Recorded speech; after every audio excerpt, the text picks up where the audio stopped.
In this video, it's the second installment of trying to make this engine not burn a ridiculous amount of oil. Last time we got the rocker cover stroke airbox assembly loose, but hadn't yet removed it because that gives us access to the camshafts, and then things start getting a bit scary. Today, I'm going to have to get a bit scary with it all. I'm on my own, there is no Miss Hubnut today. Unfortunately, she's unwell and standing around in the cold, leaning over a tiny engine bay. Probably not the best way of making yourself feel better, so it is just me and her car. And we're desperate to get this car back on the road again, because poor Betty is having to do all the mileage at the moment. Ellie's out of action because of her rot. Have a plan. I want to try and get that corner of the body shell, where the sill meets the floor pan really, and the structure around the rear seat box.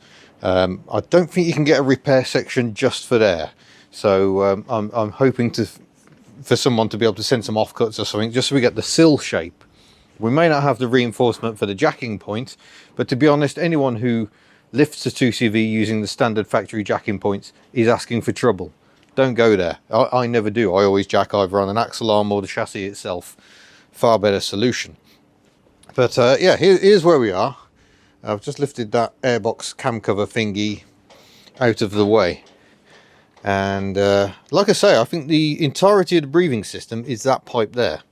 So clearly a lot of oil is getting in, and I think it's that is making its way into this little plenum here before it goes down to the manifold. So I think a job today, we need to drain fluids to make sure the coolant level is lower than the head. I think the coolant level is very low actually. It's about there on the bottle at the moment, because it was leaking from a point on the inlet manifold just down here. And as we're digging in, access isn't actually too bad. Probably going to have to get the injector rail off. But I should be able to do that without disturbing anything, I think. I don't think we need to depressurize, because it's all just about easing things away. It's not like we're removing them completely from the engine bay.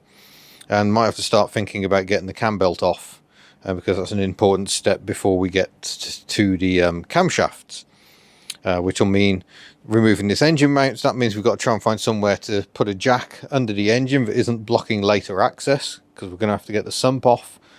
So yeah, there's a fair bit to do. I did wonder about one of those braces you can get that you then suspend the engine from. That might be nice, but again, what would you attach it to if you're taking the top end of the engine off? And of course it's more money as well. Talking of money, you could spend yours on a 2022 Hubnut calendar. So do head to hubnut.org if you'd like one. We've got fresh stocks of beanies. For tiny budgets, we've got tiny badges. I think they're only £1 plus postage. So yeah, lots of options on there. Blue t-shirts, we've finally got blue t-shirts. Tools, Took and Triangle of Doom, all available in blue as well as black.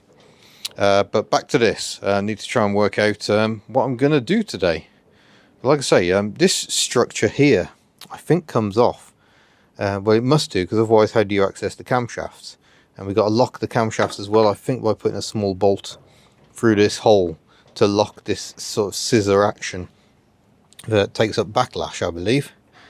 So yeah, quite a bit to do. Let's have a look at where the head is. So that would look like the head finishing there, isn't it? Yeah, there's the block. Actually looks like an iron block. And then we've got the cylinder head sitting above it. So the exhaust manifold's going to have to come off.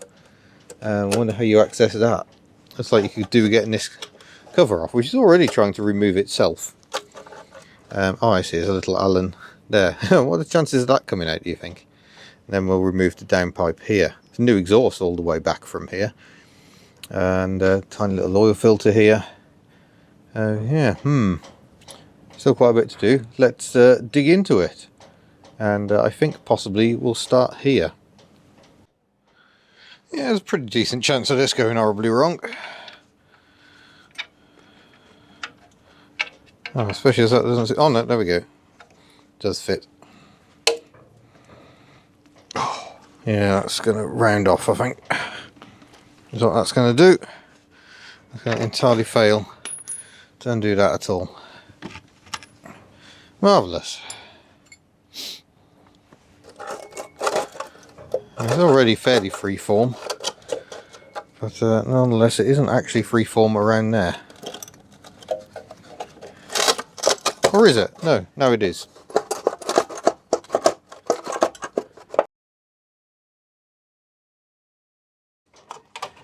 This sort of stuff is always rather daunting when you feel like you haven't got a clue what you're doing. Nonetheless, there is a heat shield.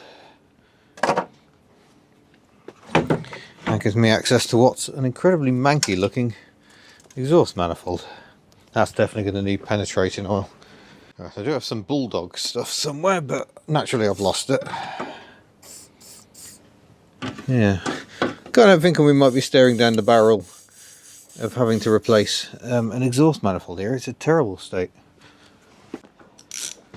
I predict a farce. I predict a farce.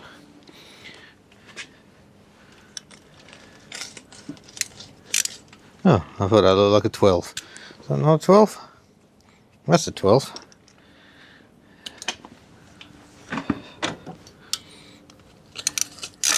Ah, that's a 12. That's not a 12, that one's rusted down to an 11, I think. Marvellous. It's just what you want, bolts that don't come out when you got really crap access. Oh.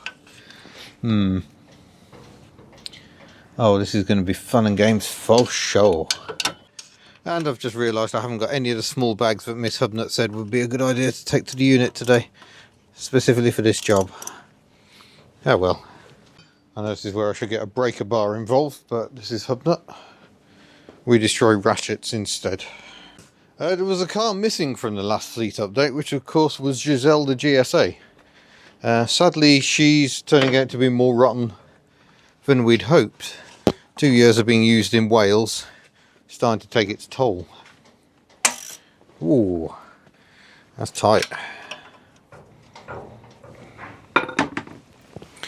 So she's still at DFTR Automotive, still being, oh there we go, it did crack it, still being welded, new front floors going in, hopefully as we speak. Well, maybe the old ones need to come out first, to be fair. Oh, the thing about Japanese bolts, even rusty ones, do tend to come undone. Not every time, but they do have a habit of it because they make them out of decent quality metal, I suppose. But these have still had quite a few heat cycles through them. Yeah, that's not keen, I would say. Let's try a bit of manual impact driver.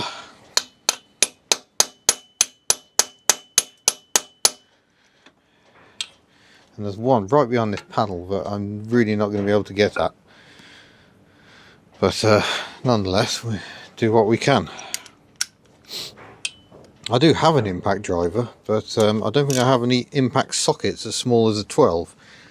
I wouldn't be the first person to use a non-impact socket where one shouldn't.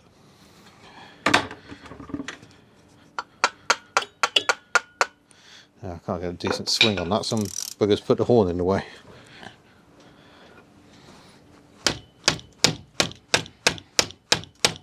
Oh, yeah, I think I'm losing a great deal of my impact.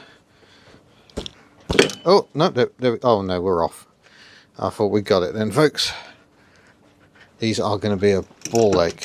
That's a ball ache. Actually, this is probably a good moment to say why I didn't just buy a scrapyard engine. My thinking was that a scrap engine, this is a known weakness on these cars, these piston rings, and the scrap engine, or a scrapyard engine, no guarantee it's actually going to be any better than this. And so the thinking was to actually try and get to the bottom of what's going on. That didn't really account for the fact that this is turning into an absolute swine already. I was not expecting the exhaust to be as rotten as it is. Come and have a look at this.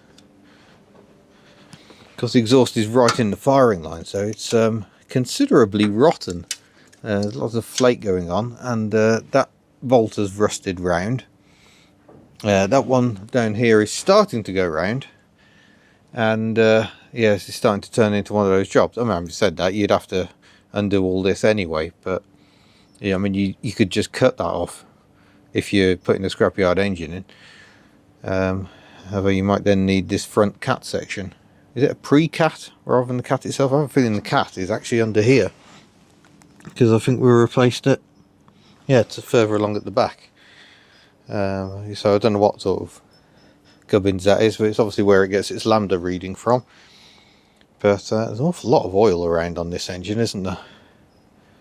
Is that just because it was pumping it out under pressure because the piston rings were not doing their thing?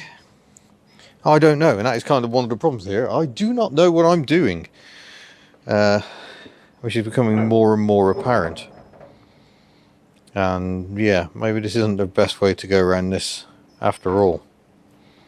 All seems a world away from 2CVs. I've removed pistons from 2CVs, but to remove a piston from a 2CV isn't very involved at all, because the com rods are permanently part of the crankshaft. So all you're doing is removing the gudgeon pin and swapping the piston onto the con rod. On this, we've got to split the con rod on the crankshaft to get the pistons out. And yeah, my confidence at this point is already at somewhat of a low ebb, and appears to be getting worse. So it is tempting to just drop another engine in there, isn't it? I mean, it has to be said, other engines aren't cheap. We've seen one online, £160. And you bear in mind we paid £190 for the car. That's probably where we've gone wrong, to be honest.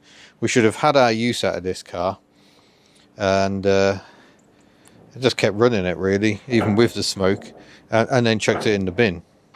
But Miss Hubnut has become attached to these cars, and I can't talk. The amount of money I've spent on that car. But we did spend quite a lot of money getting the back end welded up, and it would be nice to actually have this one back on the road again. I think we need to have a good think about the best strategy. Sometimes you have to face realities, like the bright pink reality that sat out here, hasn't been collected yet.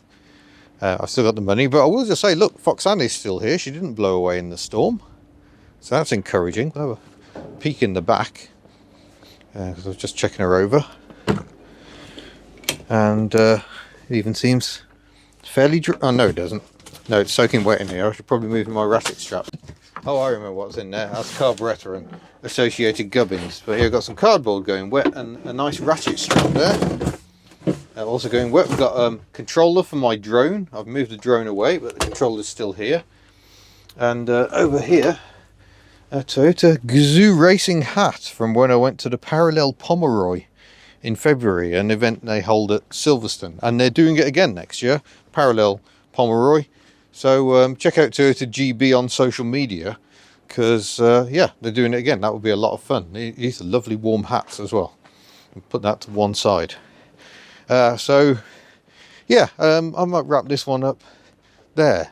Maybe I'd have been better off today spending a bit more time on Betty, because her transmission is still not happy. I think it's losing fluid again, so I still need to get to the bottom of that. But as I'm on my own, I thought I won't do that job, because it involves having to operate the car and put it through gears whilst simultaneously lying underneath it, and it's not ideal. So it's another day of not achieving very much then. Seems to be the Hubnut way at the moment. I'm going to put this back on top of the engine, so we're at least no worse than we were last time, apart from the fact that this job is just turning into an absolute nightmare. I might put some tools away as well, because I left some tools here, and they've started going rusty. That tells you how much water blew in here. So I'll get the Scotch-Brite on that, clean that up, and put the tools away, and consider an alternative career. Maybe I should stick to doing home improvements instead. Compared to this, that went quite well. So thank you for watching. Yeah, what do we do? Who knows? We shall find something. We shall sort something out. But I think really we're going to have to replace this car as a matter of urgency, because the Charade is not going to be ready this side of Christmas, I can guarantee. The Matiz, I still don't know what to do with the Matiz. I was talking about plucking injectors, but is it really the injectors at fault? Is there something else? I don't know, and I'm finding it very hard to find someone with the right computer to interrogate Myrtle to find out what she thinks, because she should be able to tell us in theory. But yeah, that isn't happening. And let's check in the new roof isn't getting dirty. And Ellie, well, yeah, she's out of action as well. So out of action, not yet road ready, out of action, dead. Not exactly prime family transport. In the case of Tuck, I've got a battery on charge at the moment just to keep it refreshed. Going, no family transport, no rear seat. And yeah, poor Betty is struggling on, drinking a lot of fuel. We need another vehicle. So I think we're going to focus on that instead. What we do about Show Me the Charade, I don't know. I think some hard questions need to be asked at this point. But I'm going to end it there. We'll try and work something out, and I'll see you in a future video where hopefully something will work. Farewell. It's so dinky.